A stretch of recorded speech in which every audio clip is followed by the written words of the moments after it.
ya senang banget lah bisa main sama Bang Vino lagi gitu. Karena waktu itu kira nggak Bang Vino lu bro gitu. Ya udah Bro Vino gitu. Vin biasanya bilangnya Vin. Pastinya secara ceritanya memiliki unsur drama, komedi, romantisme, relationship, dan juga film Baby Blues ini juga hadir di seluruh keluarga Indonesia. Yang udah nikah juga boleh nonton, yang jomblo, yang mau menikah juga bisa menikmati, yang belum nikah semuanya deh pokoknya. Jangan lupa nonton film Baby Blues ya. Ingat tanggal 24 Maret 2022, maju terus film Indonesia. Bismillahirrahmanirrahim. Om Swastiastu, Namo Buddhaya, salam kebajikan, salam sehat, salam Indonesia maju, penuh semangat. Saya Sandiaga Salahuddin Uno, Menteri Pariwisata dan Ekonomi Kreatif Republik Indonesia, mengucapkan selamat kepada MVP Pictures PT Tripar Multivision Plus atas pemutaran gala premier film Baby Blues yang akan ditayangkan di bioskop kesayangan Anda pada 24 Maret 2022. Selamat Param. Film merupakan salah satu subsektor prioritas dalam ekonomi kreatif di Indonesia, sehingga kami fokus untuk menghidupkan kembali industri perfilman tanah air. Film tidak hanya sebagai sarana hiburan, namun juga sebagai sarana informasi dan edukasi, serta salah satu atribut media massa yang paling efektif menjadi sarana komunikasi. Baby Blues dikemas dengan drama komedi keluarga, disutradarai oleh Andi Bahtiar Yusuf, dan skenario yang ditulis oleh Imam Darto. Berdasarkan ide cerita dari Balraj Singh, berlokasi di Ciawi, Jawa Barat, proses syuting berlangsung selama 18 hari dan memberikan multiplier efek terutama dalam penciptaan lapangan kerja. Kami berupaya untuk ceritakan ke teman-teman media, ini proses gimana setelah, bener ya, sebelumnya juga Bang Amrit bilang terakhir ketemu kita untuk MVP Pictures adalah tersanjung waktu itu 2 tahun lalu, dan setelah sekian lama akhirnya hari ini datang dan bisa langsung mempertontonkan kepada teman-teman media. Silakan Bang. Jadi boleh ya, cepet aja. Jadi ini kerja sama dan kerja keras yang lumayan panjang sebenarnya ya. Dari ide cerita dari Balraj ya, waktu itu kita berbicara dengan dia sampai akhirnya kita decide untuk berbicara dengan Imam Darto, karena kita ngerasa dia juga manusia yang unik ya, mempunyai ide-ide yang kocak-kocak juga. Jadi dari sana kita develop bareng-bareng sama Ucup. Kita setiap hari meeting ya 8-9 jam kali ya Cup ya. 9 jam 12 menit lah. Selalu lah kita tuh mungkin draft 12 draft ada? 12 apa 13 draft. Jadi benar-benar seharian di ruangan yang spesial itu kita godok terus skripnya non-stop.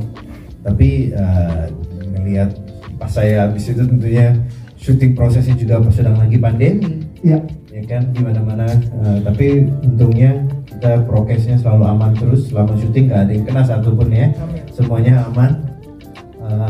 Lalu setelah itu ada pemikiran tadinya mungkin Baby Blues mungkin bakal ke OTT aja tadinya ya. Tapi tentunya kita ngerasa ini film patut untuk ditonton oleh seluruh masyarakat Indonesia dan lebih cocoknya lagi di bioskop. Dan setelah 2 tahun menunggu akhirnya kesampaian juga, dan saya sebagai produser sih sungguh senang sekali. Pertama paling penting adalah berterima kasih kepada Ucup dan semua cast di sini karena mereka brilliant banget, ya, bermain dengan sungguh-sungguh banget dan profesional banget.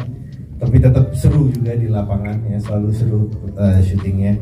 Dan yang paling penting adalah bagaimana reaksi dari para penonton dan para teman-teman wartawan semua. Yang paling penting itu, dan saya pengen lebih tahu sebetulnya dari wartawan juga. Oke, siap. Terima kasih Pak Amrit. Tepuk tangan untuk Pak Amrit.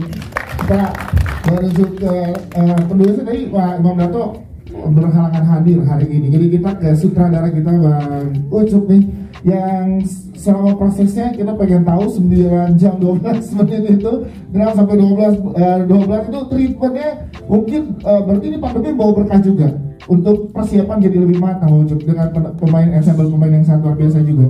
Enggak juga sih. Sebelumnya saya minta maaf tadi terlambat datang. Saya gagal memperhitungkan kalau biasanya soalnya dari M Block sini tadi lagi lihat Jenar syuting. Terus dari M Block sini biasa kan 15 menit tuh kalau PPKM. Ternyata kita udah normal ya. Betul, udah macet. Udah macet. Jadinya ya gitu tahun dulu. Terus soal proses ya betul sih, prosesnya jadi panjang.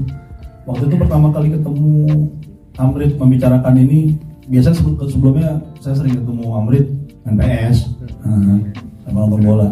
Ya itu bulan Oktober ya 2019. Yang saya ingat sih kalau nggak salah beberapa hari setelah Lover Cell 2 tayang waktu itu. Lalu kemudian kita harusnya syuting April 2020. Ya. Jadi waktu itu processingnya kayaknya cepet gitu.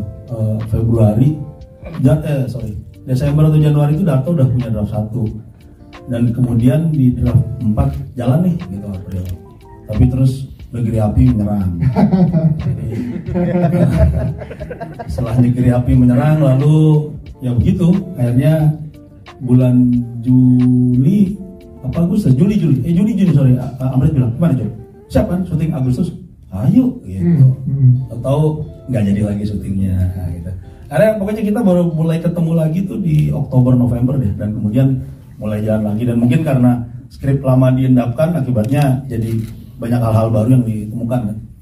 Lalu kemudian akhirnya karena situasi PPKM naik turun ya. Dicari waktu itu April dan syuting yaitu waktu dibatasin dengan prokes dan juga di tempat yang agak lebih bebas kan di sebagian rumah itu di Ciawi. Waktu itu mereka sekolah udah mulai masuk soalnya di sana, sementara di Jakarta kan enggak. Jadinya ya itu dengan segala keterbatasan, tiap datang colok, enggak ada yang berbuat. Kelakuan aja yang negatif. Siap, pokoknya terima kasih. Kita akan ngobrol lagi dengan pertanyaan dari teman-teman media. Nanti kita ke Mas Vino. Mas Vino, ini di satu film perannya luar biasa, jadi memerankan dua karakter ya. Dika juga memerankan Dinda juga. Waktu itu kita sempat ngobrol sama Regen, terus Bang Ece dan juga Aureli pada saat kita live Instagram di Baby Blues. Tapi kita pengen dengar langsung dari sisinya Mas Vino nih, gimana mendalami karakter Dinda? Dika mendalami karakter Dinda pada saat itu, Mas Vino. Iya, terima kasih buat teman-teman wartawan udah hadir siang hari ini, sore ya. Makasih juga buat MVP Pictures udah ngasih kesempatan saya buat Maxstream juga. Sebenarnya waktu pertama kali dikasih sinopsis film ini sudah tertarik sih. Cuman memang cerita tentang switch karakter, switch apa swap ya?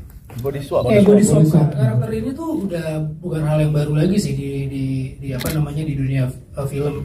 Di luar negeri udah beberapa kali saya lihat ada ceritanya seperti ini. Tapi yang menariknya adalah apa yang bisa kita tawarkan lagi yang beda dari apa yang udah pernah dibuat gitu. Yaitu tentang masalah suami istri. Masalah suami istri ini karena saya juga anak saya satu, jadi mungkin relate gitu. Begitu pas saya baca itu, oh ya ini ketika orang punya anak pertama kali merasa menjadi orang tua yang paling hebat di dunia gitu. Ketika pacaran kan, kamu punya anak berapa sayang? 3, kamu berapa 5? Cobain aja dulu 1. Cobain aja dulu 1. Merasa menjadi belum punya anak udah ngerasa family man gitu. Kita anaknya lahir, lah mau gua apain anak gua gitu. Belum lagi ada sindrom yang kita kenal dengan baby blues. Kita di sini nggak pengen membahas baby blues itu dari segi kedokteran sih, nggak pengen sedalam itu.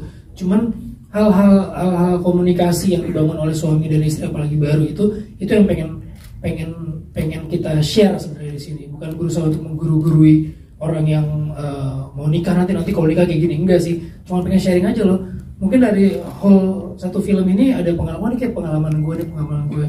Jadi kalau kita lihat dari filmnya seringan itu, sesimpel itu. Tapi kalau teman-teman udah merasakan punya anak pasti rasanya itu dalam banget. Iya. Pasti dalam banget. Ada sisi-sisi yang ketika anak sakit atau apa itu dalam banget. Dan buat saya tadi saya nonton sih saya happy sih dengan filmnya gitu, walaupun serius loh. Kenapa? Serius. Diajakin lagi bro. Public speakingnya kurang nih. Ya pokoknya mudah-mudahan film ini bisa membawa kehangatan di rumah tangga yang nonton, dan mudah-mudahan bisa membuka gerbang lagi seperti saya bilang untuk film-film Indonesia bermunculan lagi di bioskop dan penontonnya bisa banyak lagi. Amin. Terima kasih Mas Vino. Kita ke Aureli. Oh, Vina tadi udah mengalami hal-hal yang terjadi, ada relate-nya, ya kan, udah punya anak, mengalami hal itu. Kalau Aureli sendiri mendalami karakter Dindanya gimana? Berarti? Iya, halo semuanya teman-teman media, thank you udah datang, semoga suka sama filmnya, thank you untuk Multivision Plus atas kesempatannya, dan thank you untuk Maxstream juga. Untuk pengalaman sih belum ada ya, belum pernah mengalami hamil dan Iya. punya anak gitu. Tapi aku pengen nanya sama mama. Iya. Dan apa ya? Aku rasa banyak banget orang yang mengalami baby blues tapi mereka nggak tahu itu baby blues apa bukan gitu. Mereka cuma taunya kok emosi gue naik turun ya gitu. Nah ini nih maksudnya dari film ini kita bisa tahu gitu, oh ternyata ada yang namanya baby blues gitu. Dan film ini tuh ringan tapi apa ya, menurut aku ada pesan yang penting banget tentang komunikasi itu penting. Yes, jadi komunikasi itu pesan yang disampaikan untuk penonton ya. Tapi karena mendalami banget dibanding ada teman-teman mungkin selain orang tua, teman-teman yang udah mengalami baby blues itu jadinya nambah input juga. Lebih ke mama sih. Lebih ke mama sering banyak sharing untuk karakter soalnya ini. aku punya adik kan, jadi aku sempat ngerasain juga mama kayak stres, emosinya naik turun kayak orang lagi mens tapi lebih parah lagi gitu. Nih teman-teman media yang tertawa karena oh iya istri saya juga gitu. Siap Aureli, terima kasih. Nanti kita ngobrol lagi dengan pertanyaan media. Kita ke Rigen dulu. Rigen yang sudah mulai selalu Rigen yang bikin statement waktu itu Mas Vino. Kalau udah ada Vino tuh ada gue kata Rigen gitu.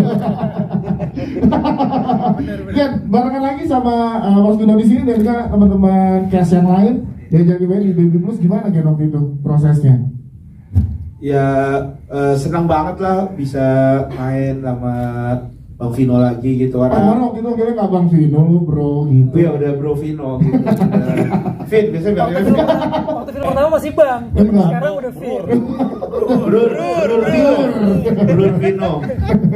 Ya senang lah, terima kasih makanya buat Pak Amrits, buat Bang Ucup yang udah ngajak saya main di film ini. Dan makasih juga buat semua teman-teman cast juga yang banyak lah saya diajarin gini gitu. Kita selalu berkomunikasi, apalagi sama Bang Adul nih. Kan kita berdua nih. Kita ntar gini ya, janjian dulu sama Bang Adul sama Fikri nih. Gitu sih. Jadi ya happy banget lah di film ini. Dan seneng hasilnya ternyata padat banget ya, dari titik tawanya, terus kayak kita tuh nggak dikasih kesempatan untuk bosen gitu, kayak serem ya, untuk Vin lu nih udah seakrab itu ya. Ya jadi kayak selalu ada konflik lagi, jadi udah habis aja gitu. Jadi emang bener-bener filmnya menikmati banget gitu. Siap. Rigen, rakan tepuk tangan buat Rigen. Mana kita pengen ngobrol bersama dengan Rigen, sering berada barengan sama Vino juga.